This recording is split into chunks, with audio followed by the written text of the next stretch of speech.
Pasok pa rin ang Pilipinas sa listahan ng may pinakakurap na gobyerno sa mundo. Tapos umabot sa ika-115 pwesto ang Pilipinas. Matapos magpabida ni Pangulong Bongbong Marcos sa Maharlika Fund, pinababalik ngayon ng IMF o International Monetary Fund ang kinulang na kapital ng Land Bank at DBP. At saka po, saan gagamitin yung pondong pinagtinda? Siguro po parte ng accountability and transparency ay pakita ng Bangko Sentral ng Pilipinas anong impact ng pagbebenta ng gold. Indiscriminately giving out AKAP funds, I expect itong mga ayuda na gusto pa nilang palabasin, akala mo sarili nilang pera yung kanilang ibinibigay, na talagang halos unlimited ang pondo nila kung mamigay sila. Nabalitaan pa namin yung 77, yung famous na 777, na every time na sumama ka dun sa sortie ni Speaker, you get 777. Nagbabadyang martial law. Ito ang naging usap-usapan ngayon matapos tanggalin si Vice President Inday Sara Duterte bilang bahagi ng National Security Council. At sabi ni Roque, etong pagka-masterpiece daw na pagkadiktador ni Marcos Sr. ay mas malala pa ang anak. Dahil kung diktador ang ama, ang anak ay adiktador pa. Dadagan, Maharlika News Update.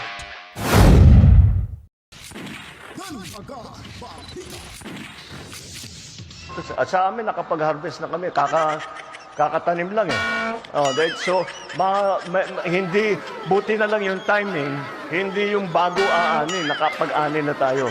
So, kung yung season na susunod,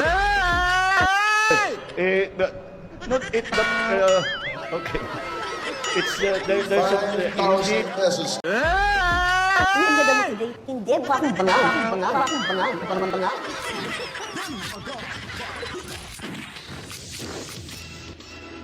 Welcome back mga kabalitan, magandang buhay sa ating lahat. Kamusta na naman ho? Welcome again. At sa mga hindi pa po nakapag-subscribe, subscribe na ho kayo at pindutin ang notification bell ho natin. At huwag niyo pong i-skip yung video ninyo mapapanood dahil po yun ay isang malaking tulong ho sa inyong lingkod mga kabalitaan. At sabi ko po kanina at hindi na po natin babalik pa. Ipapakita sa inyo itong mga politikong mga linta ho dyan sa mayabang kapulungan. Sige, diretso na ho tayo sa ating usapin dahil marami ho tayong pag-uusapan ngayon mga kabalitaan. Una ho dito ay ito pong may napipintong martial law di umano mga kabalitaan. Totoo po ho ba ito mga kabalitaan?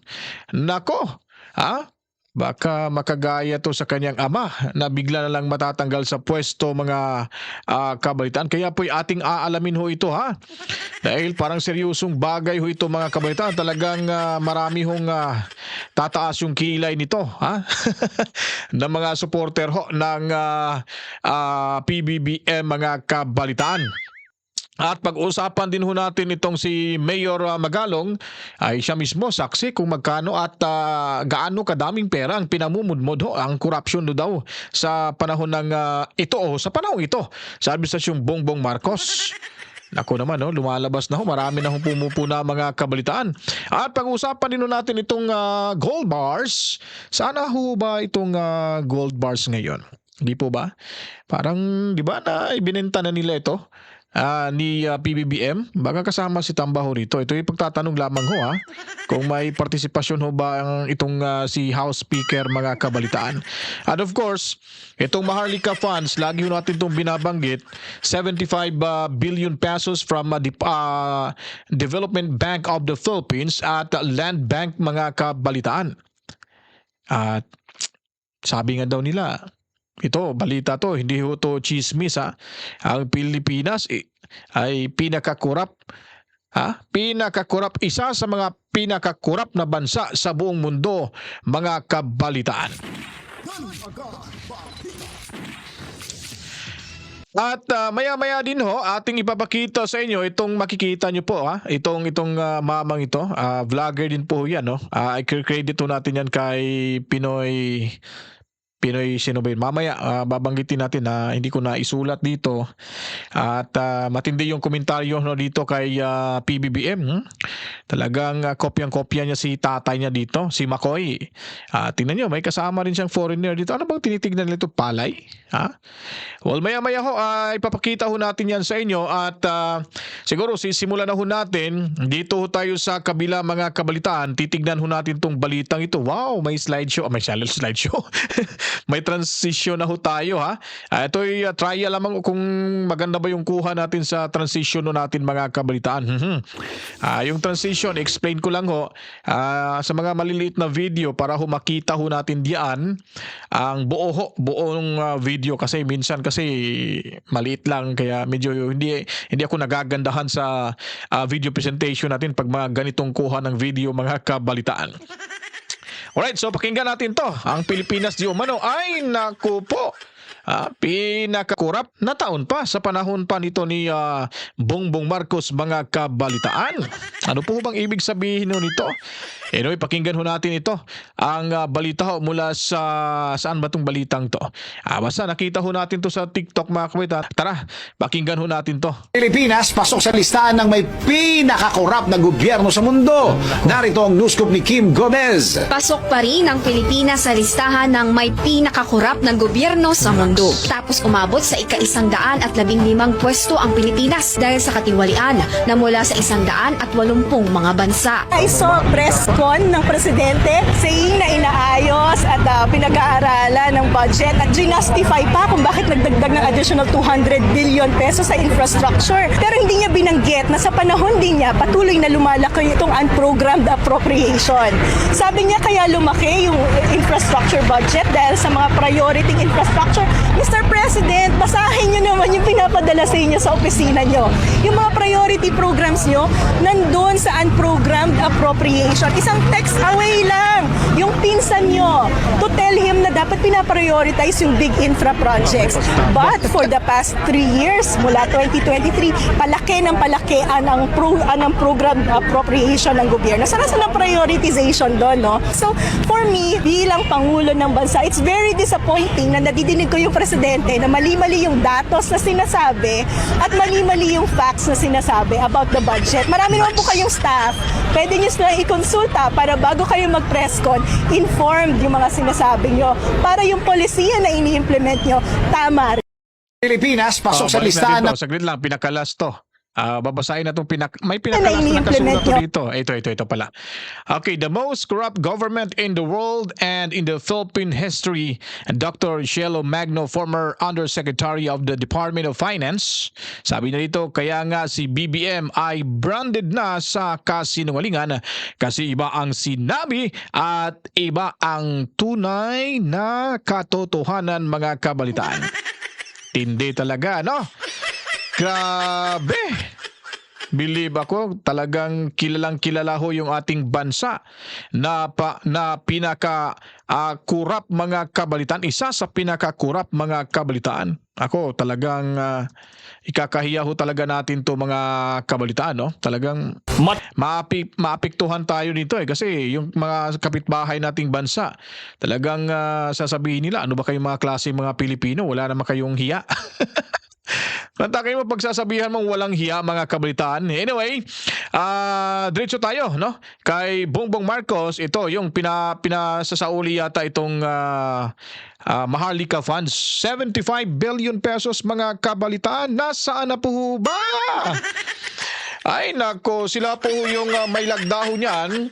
Sila po yung author ng Maharlika, but nung ipinadala na, nag-donate na ho, or ano bang tawag nila, endorsement ba, or donation, or remittance, para ho masimulan yung kung ano man yung programa ng Maharlika Funds, ay nagbigay yung Land Bank ng kung hindi ako nagkakamali, 50 billion pesos, tapos sinundan ng 25 billion pesos ng Development Bank of the Philippines. Ay nako, nawala ho. Hindi man lang tinalakay sa kanilang o dyan sa kamera mga kabalitaan. Parang kinalimutan na nila. Akala siguro nila ang taong bayan ay nakalimot na ho sa limpak-limpak na 75 billion pesos para ho sa kanilang tinatawag na Maharlika Funds, mga kabalitaan. Eto, panoorin natin, pakinggan kung anong meron ho sa balitang ito, mga kabalitaan. Matapos magpabida ni Pangulong Bongbong Marcos sa Maharlika Fund, pinababalik ngayon ng IMF o International Monetary Fund ang kinulang na kapital ng Land Bank at DBP. Kasunod ito ng paglagak ng 50 billion pesos ng Land Bank at 25 billion pesos ng DBP sa Maharlika Fund bilang inisyal na puhunan nito. Paliwanag ng IMF, bagamat layunin umano ng Maharlika na tugunan ang pangangailangan sa pamumuhunan sa Pilipinas, hindi dapat madamay ang dalawang bangko bilang bahagi ng sandigan ng financial system ng bansa. Correct. July 2023 nang lagdaan ni Pangulong Bongbong Marcos at pagtibayin bilang batas ang naturang investment fund para pondohan umano ang mga proyekto sa renewable energy, infrastructure at agriculture. Sa kabila nito, ngayong matatapos na ang taong 2024 ay nangangapa pa rin sa dilim ang sambayanan kung saan ba talaga patutungo ang kontrobersyal na Maharlika Fund. Mandakin niyo po, renewable energy, kasama ho, agrikultura at infrastruktura. May nakita ba tayong pagbabago doon sa sinasabing proyekto? Ano ba talaga, Bonget? Ano ba talaga yung katotohanan nito, Bonget? Parang niloloko mo na yung taong bayan. Ito ay pagtatanong ho lamang, ha? Bonget, ha? Bonget? Kawawa ho yung bansa ho natin. Ang daming problema. Pero sila ay talagang nakatutok lang kay Inday Sara Duterte, mga kabalitaan, upang kakalimutan na lang yung malaking problemang kinahahara. Ay, hindi naman. Kinasasangkutan na lang siguro. Ano ho ba yung katotohanan dito, Mr. President Bonget? Parang ganun-ganun na nga lang ho. Ito, panoorin natin to. Itong si Madam Malu Tikia ay kanyang dito na pag-uusapan ho yung gold bars, mga kabalitaan. Pakinggan ho natin dito, mga kabalitaan, para at least alam ho natin. Pag-uusapan ho natin, napakahirap. Hindi ko alam kung paano ko sisimulan ito. Tungkol ho ba sa ginto? No? Marami nang nasabi tungkol sa ginto, pero ito ginto ng Bangko Sentral ng Pilipinas, ginto na pag-aari ni Juan de la Cruz. Tama. Tayo ho ay nagbenta ng ginto. Alam po nyo, pag tayo ay nagbenta ng ginto, may impact ho yan sa reserve, requirement Correct. sa reserve.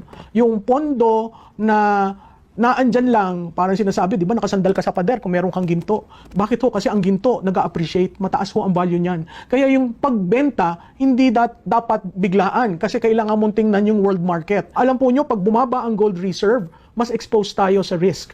Yun yung tinatawag na fiscal risk. At kung ikaw ay exposed sa fiscal risk, napakahirap mong balansehin ang mga bagay-bagay. No? Nandyan na po yung sa usapin ng ang taas na ho ng ating utang, 15 trillion na. Nagkakaroon tayo ng tinawag ni Presidente budget constraint nung tayo'y humarap dyan sa bagyo na ang tawag po ay Christine. No? Sinabi ni Presidente, medyo may budgetary constraint tayo. Kung natatandaan nyo ho, sinabi rin ng DBM Secretary na 80% ng budget na-release na first quarter pa lang. Nakakatakot tong isipin. Ano kaya pagdating sa Disyembre, no? Pag dumating ang bagyo, tayo po ay parating na binibisita ng mga bagyo 20 times a year. Kulang-kulang pa daw ho ng 3 o 4 na bagyo bago natin makuha yung average. So balik ulit tayo sa ginto. Napunta naman tayo tungkol sa bagyo. Etong ginto, napakahalaga po sa atin kasi sa rango ng mga may-ari, the largest gold reserve by country, pang 30th po tayo. Noong pong 2023, meron po tayong 159 tons na ginto. At noong pong, ito lamang, second quarter, meron po na lang tayong 134 tons. So nabawasan po ng mga around 25 tons. So ang tanong natin, tama ba nung binenta yon? Yun na ba yung mataas na presyo so that we can recover? No? Kung titingnan po natin, ang usapin ng ginto ay tungkol po sa fiscal responsibility and discipline. Kailangan parati tayo nakasandal sa border. Kasi kung magkaroon po ng problema, yan pong gold ang ating gagamitin to remain liquid. No? At yan po ay nasa central bank ng bawat mga bansa. Siya ay financial safety net na tinagurian. At yan po ay nagsusuporta sa value ng peso. Ngayon, 58 pesos na to a dollar. Hindi natin maintindihan ba't nagkaganon, no? Samantalang bumaba na siya ng 55. Ngayon po, nag-appreciate na naman siya ng 58. At yung pong ginto ay buffer against economic and financial instability. Yun po parati natin sinasabi, no? Financial safety net, suporta sa national currency value at buffer against economic and financial instability. Tuwi po may election, may instability. Bukas po magkakaroon ng eleksyon sa Estados Unidos, no? Ano ang impact niyan sa kabuuan ng mundo? Malaking bagay po 'yan. Ganun na rin po sa impact ng kanilang fiscal policies. Nung pong pinagbenta ang gold ng 24.9 tons, sinasabi ng Bangko Sentral, yan daw po ang tinatawag nilang active management strategy. Ano po yung active management strategy? Yung po involves pagtaas ng presyo ng gold, net income ng BSP, at impact sa financial insurance and stability ng bansa. Kung titingnan po natin, ang BSP po ay nagkaroon ng net income dahil po sa Maharlika. No? Yung Maharlika Investment Fund talagang matalinhaga dahil hanggang ngayon, kahit na naglagay doon ang pondo ang Land Bank at ang Bangko Sentral ng Pilipinas, ay wala pa rin tayong naririnig kung saan ang opisina nila, kung anong ginagawa nila, at wala pa rin monthly reportorial requirement as required by law. Nawala na naman po tayo. Alam nyo, mahirap natin pag-usapan talaga ang ginto eh. Kasi napakahirap, paano natin i-explain sa taong bayan na nagbenta ang Bangko Sentral ng ginto. Ang resulta daw po niyan ay nagkaroon tayo ng liquidity buffer. Ibig sabihin, yung kinita ay equivalent to 8 months of imports and payments for services. Ano pong ibig sabihin nun? Medyo gumanda-ganda ang ating financial standing, no? 6.28 times the country's short-term external debt based on original maturity. Meaning, hindi po tayo masyadong naapektuhan dahil may pondong gagamitin. Pero, babalik ulit tayo doon. Tama bang binenta nung panahon na yon na ang appreciation ay tumataas? O dapat naghintay muna, no? We should be able to get and reap the kind of world market pricing. Hindi yung sandalian lamang nagbenta, napakababa pa po ng presyo noon. Titingnan rin po natin yung epekto sa ating mga loans kasi ang negative impact ng selling ng gold reserve ay kumonti siyempre ang ating gold reserve na dedepende tayo sa external financing. Naalala nyo, meron lately lumabas sa pahayagan na kinukonsider natin humiram na naman ng pondo sa IMF. Dati tayo hiram ng hiram, nakabayad, naging positive lender, ngayon manghihiram na naman tayo. At dahil doon na rin sa pagbenta ng gold, siyempre lahat ng, mayroong gold speculators pinag-aaralan yan, bakit nagbenta ang Pilipinas? Saan ginamit ang Pilipinas? Kung ganyan pala, sandali lang, dapat mag-invest ako sa iyo kasi baka mamaya hindi tama yung management ng ekonomiya ng bansang yan. Kaya it could lead to capital flight. Yun yung tinatawag na hot money. Nag-invest lang dito, pag kumita, alis ka agad. Hindi po yun long-term investment. At to a certain degree, may epekto sa foreign direct investment. Ilang beses nga pala si Presidente nakatravel. Kung titingnan natin, susumahin natin, parang kakaunti lamang ang direct investment na pumapasok. Yung actualized, nasa 23%, hindi na ho umakyat. Hindi ko ho alam kung bakit.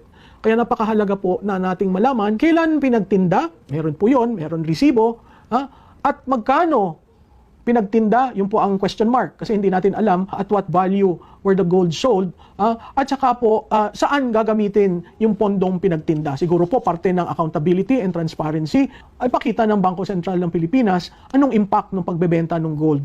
Alam po nyo, napakataas na ng presyo ng gold, lalong-lalo na dito sa formation ng BRICS. Ito po ay bagong organisasyon kung saan ang China ang nangunguna. Napakahalaga po dyan ang usapan. Magkano ang gold reserve mo?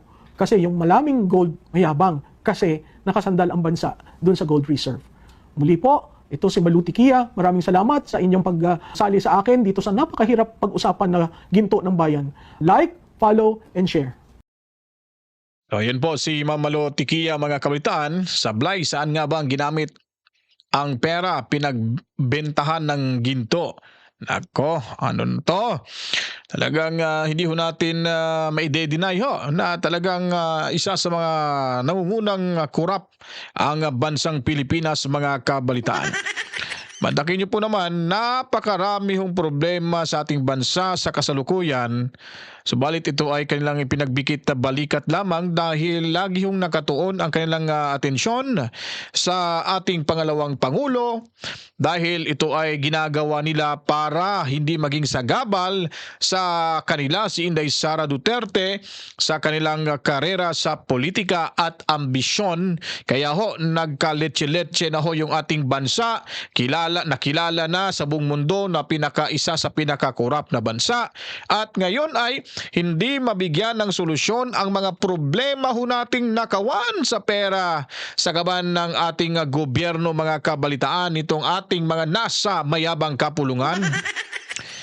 Siyempre, yung mga galamay ho ay kumpiyansa po yun. Kasi nga, yung kanilang nasa pinaka-tuktok na nakapatong sa tatsulok ay konsentidor. Malamang baka ganun din, di natin alam. Pero ito'y wala tayong ebidensya. Pero sa mga balibalita ho, makikita ho natin, lalo na sa mga eksperto, na laging pinupuna itong si Bongbong Marcos, aka Bonget, at itong si Martin Romualdez, aka Tamba, at na Speaker of the House, mga kabalitaan. So anong mga mangyayari? Ang laking problema ho at inuuna pa po ho yung pagpadinig sa mga kuno, narco at pogo vloggers na kumakampi sa mga Duterte, kawawang inang bayan, mga kabalitaan. Gastos na naman sa pera ng taong bayan. Pagkatapos nito, House, gagawin ko ho kayong resource person. Pagkatapos, ikukulong, iko-contempt. Wala na, nagiging martial law na ho ang ating bansa, mga kabalitaan, dahil nawala na ho tayo ng karapatan na ipahayag yung ating mga saloobin at pambabatikos ho sa mga nakaupo sa gobyerno ay kanilang tinitake as personal na ho, mga kabalitaan. At ano-ano pang mga kaganapan na hindi kaaya-aya ho sa mata ng taong bayan, mga kabalitaan. Kaya nga, hindi ho natin masisisi yung taong bayan na magkakaroon ho ng pag-aaklas. Sabi nila, mag-aaklas daw sila o di gani. O di kaya sila ay magkakaroon ng tawag nito, pagtipon-tipon dahil para iparating ho sa ating Pangulo na hindi ho nila nagugustuhan, mga kabalitaan, itong pangyayari ngayon sa ating bansa. Tingnan niyo po si Mayor Magalong. Ewan ko kung kailan to lumabas yung video ito. Nakita lang ho natin sa social media 5 hours ago. So ipapakita ko po sa inyo kung ano po yung masasabi niya sa ating gobyerno kasalukuyan, mga kabalitaan. Panoorin niyo po. Lawmakers indiscriminately giving out AKAP funds, itong mga ayuda na gusto pa nilang palabasin, akala mo sarili nilang pera yung kanilang ibinibigay. Nakita namin yan eh. We have been conferring with the other mayors, also mayors for good governance at yung aking mga fellow mayors sa ating League of Cities. At ganun din ang aming mga similar observation na talagang halos unlimited ang pondo nila kung mamigay sila. Nabalitaan pa namin yung 7-7, yung famous na 7-7-7. Na every time na sumama ka dun sa sortie ni Speaker, you get 777. Ito yung 21 million, a total of 21 million. 7 million na AIC, 7 million na AKAP, 7 million pa na tupad. O 21 million, paano kung nakaapat ka na sortie na nasalihan? Ibig mo sabihin nun, 7 times 21. Yung mga allegations na binabanggit sa amin at in fact, reliable sources ang pinanggagalingan niya.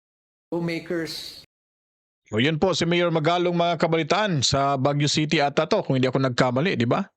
Grabe ngayon yung mga labasan ng pera. Saan ba nanggaling yung pera? Tapos ngayon, last November 2024, ang laki na hong utang ho, naka-deficit pa ho tayo. Tapos manghihiram naman ho ng ilang bilyon na naman itong first quarter para pang tapak ba? Ganun ba yun? Yung pera ho sa Kamara, left and right yung pamimigay ni Tamba. Matakin mo, si Mayor Magalong nagsasabi na may lucky 7 pala, 777 na abot ho ng 21 million kung ikaw ay talagang yayakapin mo.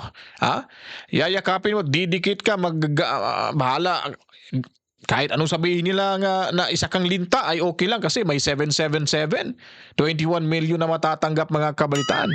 Saan po yan? Sa AIC, sa AKAP, at yung isa, ano pa ba yung binanggit ni Mayor Magalong? Ay po ba? Parang sila lang ho dyan nakikinabang sa pera ng taong bayan, mga kabalitan. Kaya pag binabatikos nyo po, pag may pinapalabas tayong video tapos magre-react tayo, ay sila ay magagalit ho, mga kabalitan, at sasabihin na naman nilang fake news ito. Di po ba? Kaya sana po ba yung tinatawag nating demokrasya? Kaya kung may pagkakataon, mga kabalitaan, pag manalo o pag hindi ho nila ma-impeach si Inday Sara Duterte, pag ito ay nakaupo sa pwesto sa 2028, pag manalo sa presidential elections, ay mas maganda siguro magdideclare na ho siya dyan ng revolutionary government para malinisan na ho yung Kamara, kasi parang andyan na dumidikit na yung matalo kunyari sila dyan, may mga kasamahan pa yung natitira.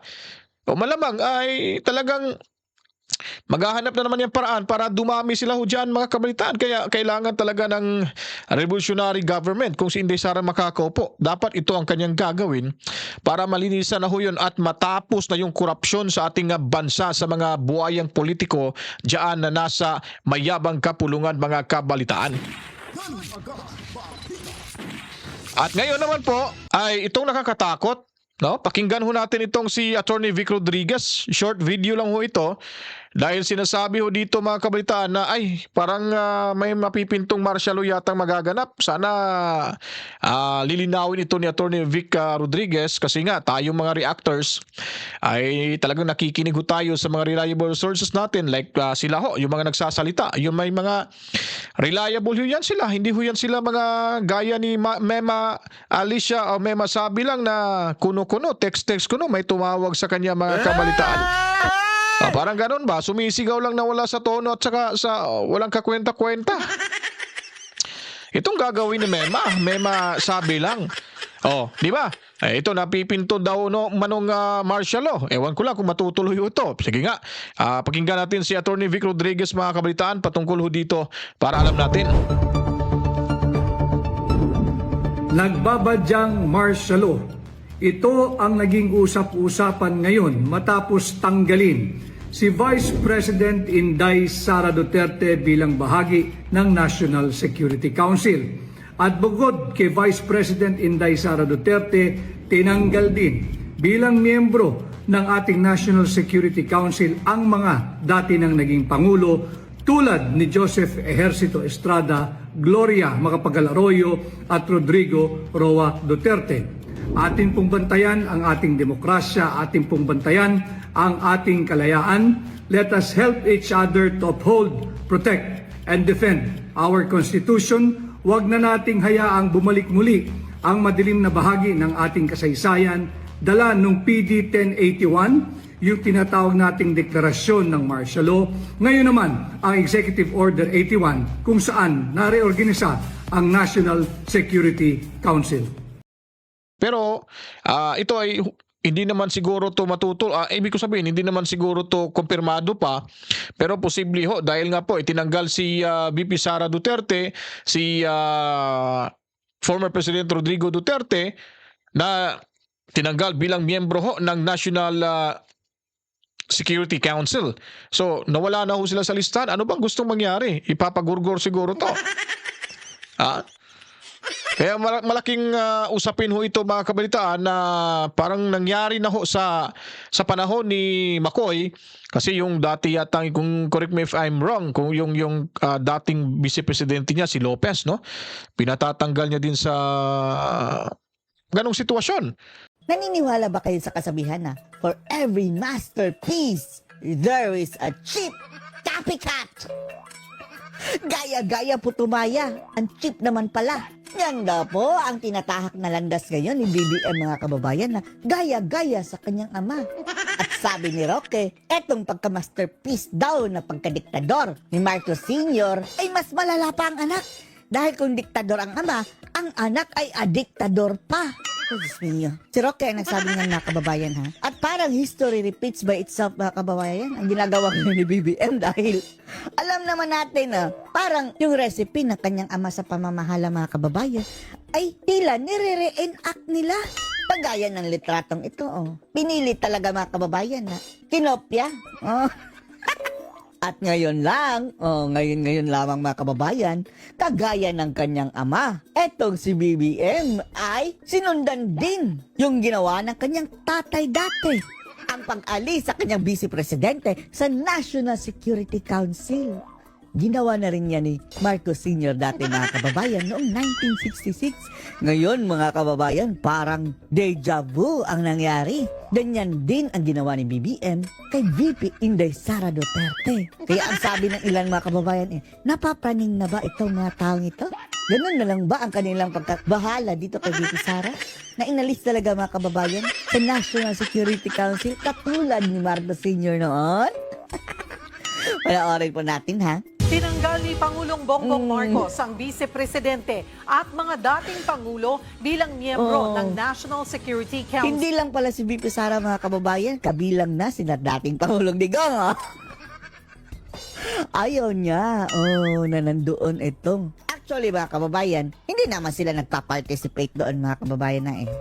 Dahil itsapwera, outside the Colombo na sila, Sara Duterte, sila PRRD. No, pero parang honorary na lang mga kababayan na just in case na kinakailangan yung kanilang mga expertise, mga kababayan, o mga opinion, o mga advice based on their experience dahil mga dating Pangulo at saka pangalawang Pangulo, mayroon din silang iba't ibang experience, mga kababayan, na pwedeng maiambag nila, mga inputs maiambag nila sa National Security Council. Dahil hindi lang naman yan tungkol sa away politika eh. Pwede ring away from external forces o para maraming inputs, mga kababayan. Eto, gaya-gaya po tumaya kay Marcos Sr., mga kababayan. Tinanggal dahil away politika lang ang iniisip ni Ngag-Ngag. Alinsunod dito sa pinirmahang executive order ni PBBM para sa reorganization ng NSC.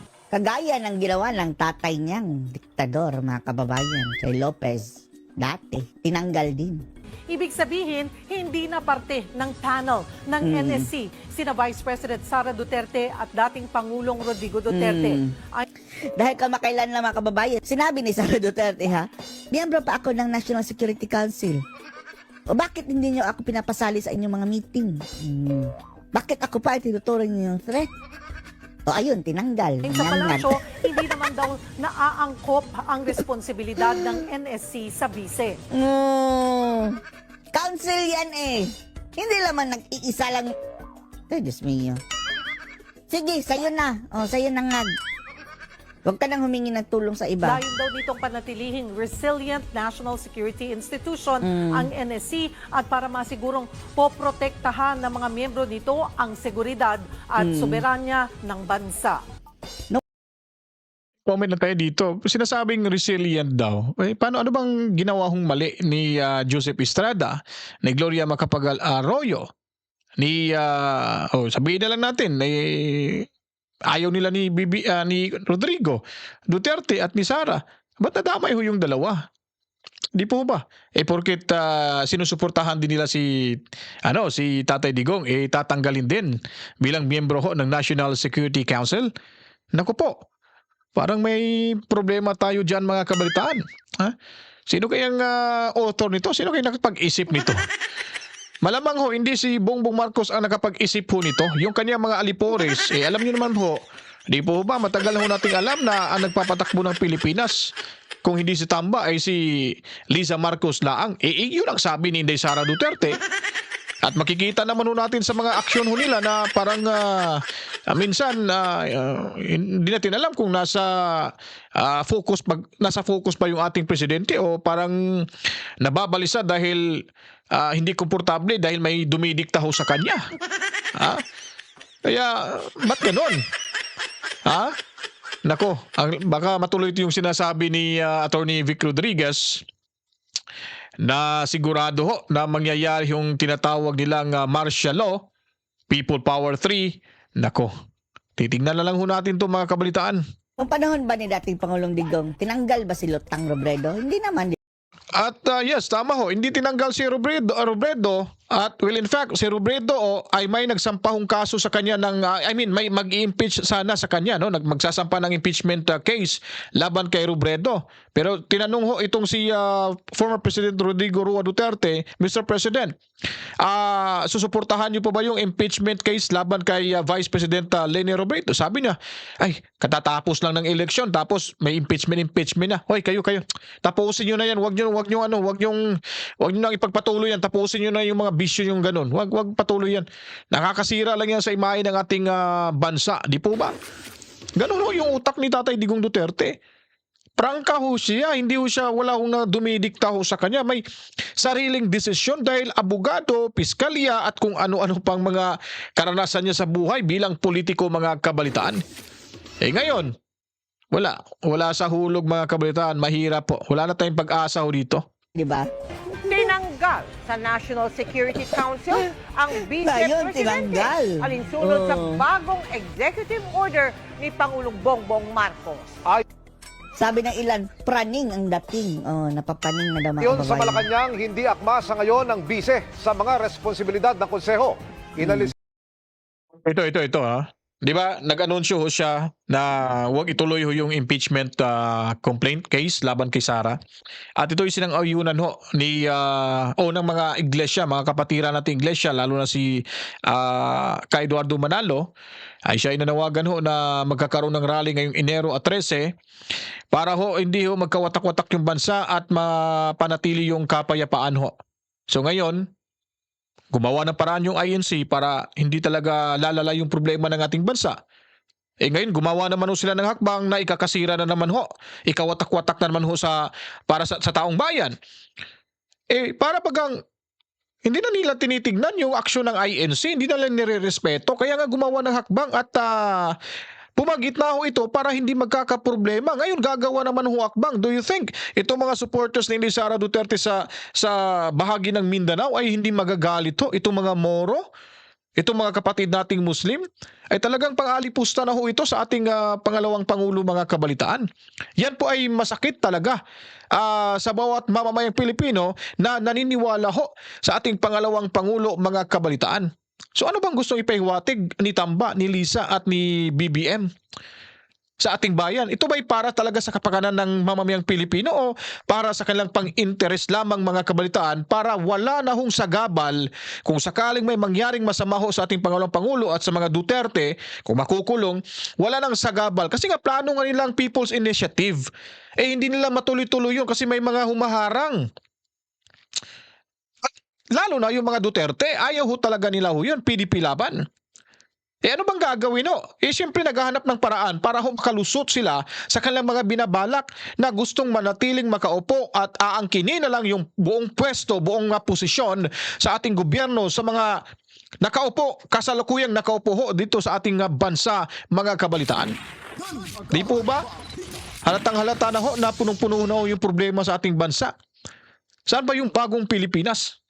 Baka ito'y tinatawag bagoong Pilipinas, mga kabalitaan. Sri, sa NSC, ang mga dating Pangulo ng Pilipinas. Importante ang mga dating Pangulo, mga kababayan, ha? Dahil kapag hindi lang away politika ang nagaganap sa ating bansa, like mayroon ng outside forces, kailangan ng National Security Council yung mga dating Pangulo dahil mayroon silang alam, mga kababayan, sa mga previous na usapan natin sa ibang bansa o ganyan, foreign policy, kailangan ang input nila. O ngayon, pinagsisibak na nila, mga kababayan.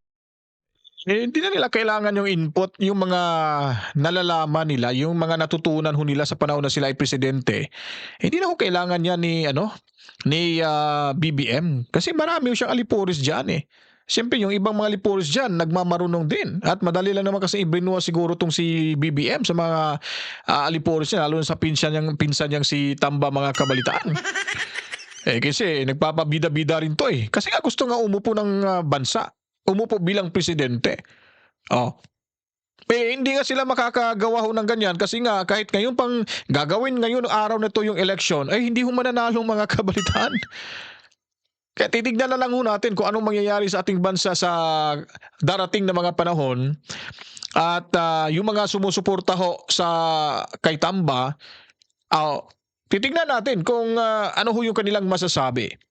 Kasi tayo ho na sumusuporta sa adikain ng mga DDS, hindi ho natin sila sinusuportahan bilang mga Duterte dahil nakikita ho natin silang mga Duterte, leader ho na tapat at nakikita natin kung paano ho naging kumbaga paano dinala ni Tatay Digong Duterte at yung mga masasamang elemento ay kanya hong pinapalayas, kanya hong ginugurgor sa pamamagitan ng operasyon kung ito ay manlaban sa ating kapulisan. 'Di ba? Safe na safe ho tayo. Sabi ko nga sa Singapore, kahit saan ako magpunta, naglalakad ako madaling araw, nagja-jogging ako madaling araw, 1:00, 2:00, ang dami pa hong magja-jogging doon. Ang dami mag-exercise sa park, lalo na pag pumunta ka ng Vibu City. Nako, napakadami ho diyan, mga kabalitaan. Madaling araw, minsan, 3:00, 4:00 na ako makauwi ng bahay. Magja-jogging lang ho, mag-exercise. Walang mangyari ho sa inyo. Walang-wala ho talaga. So ngayon, sa ating bansa ay parang inaaway na, parang dinidivide na. Yung divisiveness mga kabalitaan ay talagang klarong-klaro na ho. Hindi na ho ito kapayapaan. Talagang bubuwagin na ho ito. Kung sino yung mga DDS, hahabulin. Kung sino yung kanila ay siyempre protektado ho mga kabalitaan. Ngayon, sa kadahilan ng andon si Duterte o Rodrigo Duterte. Nangyari yan matapos ang mga banta ni Vice President Sara Duterte sa buhay ng Pangulo at matapos questionin ng bise Paano yung banta sa buhay ni Sara Duterte? Na ginagor sa dito. ang pagturing sa kanya ng konseho bilang security threat. Nakatutok Nagkita talaga ng boses nito. Sino kaya to? Nasa inyo na lahat yung mga sundalo, tapos si Sara pa ay security threat. Mahalaga ang Ang papel boses. ng National Security Council bilang Bakit ang pangunahing boses tagapayo nito? ng Pangulo sa mga bagay na may kinalaman sa pambansang seguridad. Kaya nga, Kabilang sa dati mga kababayan, tingnan nyo si Digong, katabi pa si Lutang. Never niya mga kababayan tinanggal ang lutang kahit lutang pa yan. Dahil kahit papano dapat sana mga kababayan, etong opposition dito sa ating bansa. Kapag nagkagulo-gulo, lalo na't involved na ang ibang bansa, magkaisa na tayo. Anong ginagawa nito mga animal mga kababayan? Gusto nga ni Barbers yung mga vloggers ng DDS dapat pupunahin yung China. Doon daw babanatan sa social media. Paano pag mag-react ko yung China? Atakihin tayo bigla. Ubos yung mga Ilocano mga kabalitaan. Ha? Tayo mga Bisaya, hindi tayo mauubos kasi Ilocano yung punteraw nila. Bakit ba maubos yung mga Ilocano? Mataki mo naman sa Ilocos nilagay yung missile, interceptor ba yun? Or weather interceptor or blah blah blah, kahit anong tawag doon. Siyempre, unahin ng China kung saan naka-install yung mga missile, yung mga armas, or kahit anong gamit pang gyera ho. Talagang unahin. Kunyari, nasa Malacanang yung pinakamalaking missile interceptor nila, di unahin yung mababagsakan niya ng missiles ng China. Yung sa Ilocos, klarong-klaro, kawawa yung mga Ilocano doon. Kawawa yung mga kababayan kung talagang gigirahin tayo ng China. Tapos sasabihin ni Barbers, huwag kami. Panatan nyo yung mga China na umaangkin sa West Philippine Sea para at least makakatulong kayo sa ating bansa. Kayo nasa posisyon, di nyo magawa-gawa nga Kami pa kayang magsasalita lang sa social media. Kayo nga nasa kapangyarihan kayo, nahihirapan nga kayong kukontrahin yung China Lagi na lang kayo nagtawag dito, magsasampa ng kaso para naku po. Subukan yung gawin yan. Siguro pulbo lahat yung mga Pilipino sa ating bansa. Utusan pa yung Pilipino, yung mga vloggers na birahan yung bibirahin daw yung China. Nako, Congressman Barbers, mag-isip-isip naman paminsan-minsan. Nako, parang sinasabi mo na papatayin mo na lahat yung mga Pilipino sa pamamagitan ng mga DDS vloggers. Huwag naman ganon. Kawawa ho tayo. Kinabukasan ng ating mga kabataan. Nakasalalay ho sa ating mga kamay. Kayo dyan sa mayabang kapulungan. Nakasalalay ho. Paano na yung future natin? Pag kinagisna na ho ng mga kabataan natin na wala na, dinidikwat na yung mga pera sa gobyerno. Ano mangyayari sa ating mga kabataan? Sasabihin nila, ano bang klaseng gobyerno meron ho tayo? Baka mas dumami pa yung mag-aaklas sa laban ho sa ating gobyerno. Ayun ang nakakatakot dyan. Sa ibang bansa, sinisiraan si dating Pangulong Duterte dati. Gumamit pa ng ICC. Nagkipag-join sa ICC ang mga animal. Konseho, mga miyembro ng gabinete, mga kinatawa ng Kongreso, di ba pang matataas opisyal na bansa. Pero Gloria, si Bak. Si Erap, si Bak. Pas ngayong araw na Malacanang Executive Order 81 kung saan binagong bumubuo ng NSC at inalis ang Vice President bilang miyembro nito. Wala na. Sa isang pahayag, sinabi ni Executive Ito na naman si Party Boy, palaging nandun sa konsyerto ng Malacanang. Secretary Lucas Bersamin na layo ng EO na i-reorganize at gawing mas epektibong NSC. At sa ngayong panahon daw, hindi tinuturing ang Vice President bilang akma sa mga responsibilidad ng konseho. Kayo na ang akma.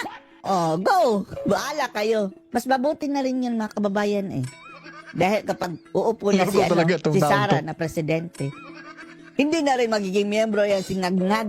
Pero kung kakailanganin daw, may kapangyarihan ng Pangulo na magdagdag ng mga miyembro at tagapayo.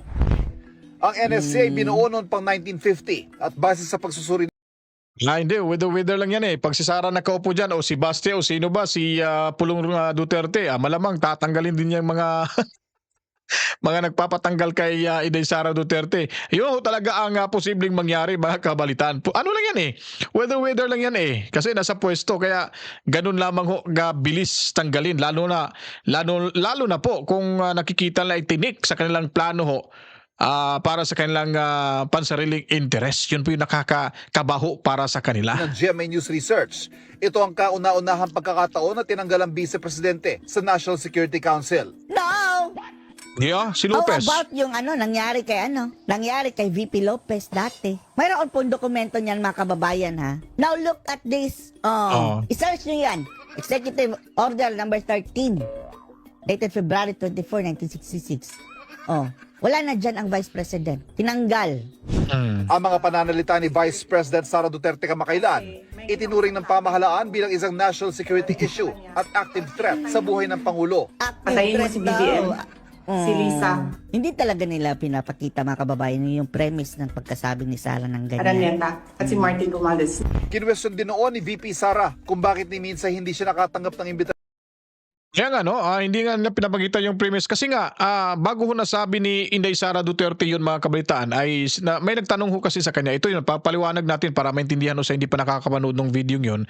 Parang iwan ko kung tinake down ba yung video yun. Sabi nga ni Sara, Ma'am Sara, paano ho ba may mga nagtatangka ho sa buhay ninyo? Ganun, gugurgurin ka nga.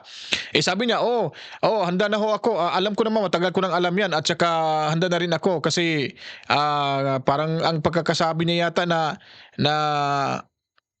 sinabi niya kung may mangyayari ho sa kanya, kung gugurgurin siya, may nakausap na rin ho siya para ipagiganti ho yung paggurgur sa kanya at hindi ito hihinto pag hindi ho nila makukuha. At sinasabing itong si Lisa, itong si BBM at si Tamba. Yun yung pagkakasabi niya, pero hindi ho indirect ho yun. Kumbaga, kung may mangyayari na sa kanya, siyempre gaganti ho yung taong pinagbilinan niya. At alam niya kung sino talagang gugurgur niya dahil simulat sa pool pa lang ay inabol-habol na ho siya ng administrasyon, lalo na sa pangunguna diyan sa mayabang kapulungan, mga kabalitaan. Kaya yun lang yung paghahanda ni Sara sakali, kasi nga alam naman natin yung takbo ng politika ngayon. Di ba, napakagulo, talagang personalan na, harap-harapan ng pambabastos. Pagpunta nga ni Sara doon sa yung budget deliberation niya sa OVP, paano siya binastos ng Makabayan Block? Nito si Kimbo tinuruan pa nga na hindi daw marunong mag-preside. Papalitan pa nga sana, mag-request para alam para mas magkaroon ng magandang pagdinig. Tapos grabe yung pambabastos. Itong si Adjong ganun din, no? Di ba makikita natin na medyo talaga, may mga tawag nito, talagang may mandato talaga ito sa isang tao. Kasi nadulas na nga sila diyan sa mga press con nila. So, siyempre, ang tao ay nanigurado lang din na kung may mangyayari sa kanya, kasi alam naman nila na sino talaga yung may galit sa kanila, humanda rin kung may mangyari. Kaya parang pambluff lang yun kay Inday Sara Duterte. Kasi once narinig na ho nila yung sinasabi, kung may binabalak sila, kunyari, ipagpalagay na lang natin na may binabalak silang ganong masama. Kung narinig ho nilang sinasabi ni Inday Sara Duterte, baka sasabihin, wag na. Alam na pala nila, baka may mangyari yan sa kanya. Madali din na kami dito kasi ganito ganon, di ba? Parang pambluff lang din yun para hindi matuloy yung binabalak. Yung ibang mainstream media, doon lang nakafocus sa phrase na yon, sa pagkakasalita ni Sara Duterte. Wala na yung buong istorya, paano nagsimula, ba't niya nasabi, saan nagsimula na nasabi ho yan Inday Sara Duterte. Ganon ho sana talaga, mga kabalitaan. Para dumalo sa pulong ng NSC. Ito na, mga kababayan. Sinabi ni Sara sa NSC, bakit niyo ako hindi iniimbita dyan? Ngayon tinanggal. Please submit within 24 hours an explanation in writing with legal basis. Bakit hindi na member ang Vice President sa Wala kasi sila malagay na legal basis, mga kababayan. Exactly. Kaya tinanggal. National Security Council, or bakit hindi ako nakakatanggap ng invitation ng meeting. Whichever is applicable. Sa nilagdaang EO ngayon ni Pangulong Bongbong Marcos, ipiniliwanag na isinagawa ang pagbabago dahil kailangan daw tiyakin na manatiling resilient ang NSC at kayang sumabay sa mga nagbabagong hamon. Kagaya din ng EO ng kanyang ama, mga kababayan. loob at labas ng Bilib bansa. talaga ang tao to. Kailangan din daw masiguro na pinaninindigan at pinoprotektahan ng mga miyembro ng NSC ang national security at sovereignty. Bukod sa Vice Presidente, Sovereignty. inalis din sa EO bilang miyembro ng NSC ang mga dating Pangulo ng Pilipinas. Kapag nalagay tayo sa trouble, mga kababayan, kakandara pa yan si Bangag. Ano nang gagawin natin? Pati na naman yung ulo Ang na. May boses tatlong talaga dating ang Pangulo cute. na bubuhay pa, sina Joseph Estrada, Gloria Macapagal Arroyo at Rodrigo Duterte, ama ni Vice President Sara Duterte at pangunahing kritiko ni Pangulong Marcos. Nagtatanggal. Kawawa. Sinusubok Lahat ng ito, mga kababayan, ewan na natin si Erap, ha? Pero si Hindi, ito. Ano kaya anong tawag nito? Magiging reaksyon ni Jinggoy dito. Yung ama niya ay tinanggal sa listahan. Hintayin natin, no? Hindi muna tayo mag-react patungkol diyan. Maghihintay tayo kung ano masasabi ni Senator Jinggoy Estrada patungkol diyan mga kabalitan. Para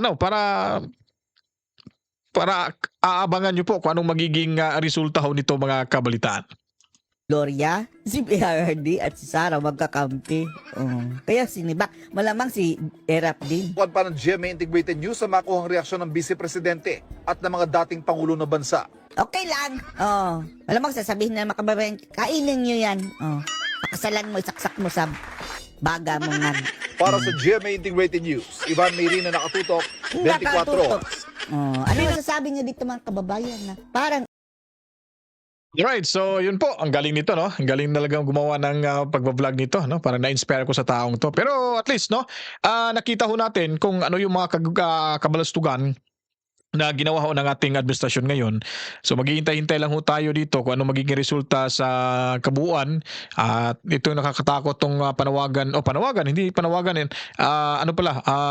yung sinasabi na parang may martial law dahil sa pagtanggal ni VP Sara sa listahan ng pagiging miyembro nito ng National Security Council. So kailangan ho talagang pagtuunan ito ng pansin at yung mga mamayang Pilipino dapat na maging alerto at maging watchdog sa lahat ng mga pangyayari ngayon, lalo na sa mga DDS supporters. Kayo ho yung mga kabalitaan, no? Ano po ba yung magiging komento nyo po rito sa pag-aaliso ni VP Sara Duterte?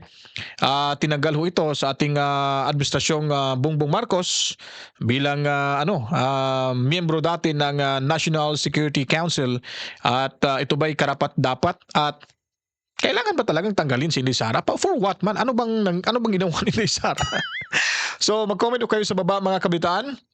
Ibigay nyo po yung inyong mga sentimiento kasi po babasahin ho natin yan at ako po yung nagpapasalamat din sa inyo sa walang sawang pagsuporta mga kabalitaan at dito ho nagtapos yung ating reaction video. Sana patuloy kayong sumusuporta, manonood sa ating video para at least lahat tayo ay malaman kung ano mga kaganapan sa ating lipunan. Huwag niyo pong i-skip itong ads na inyo mapapanood dito ho sa ating video ito or sa kahit saang mga video mga kabalitaan para at least magkakaroon ho tayo ng lakas na loob para patuloy sa pag-vlog mga kabalitaan. Ako'y magpapaalam na po. Salam sa inyo.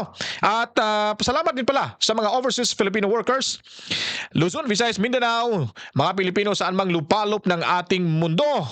Basta ang danagan, ito'y para sa inyo. To God be the glory. Mama, chip chip. Peace out.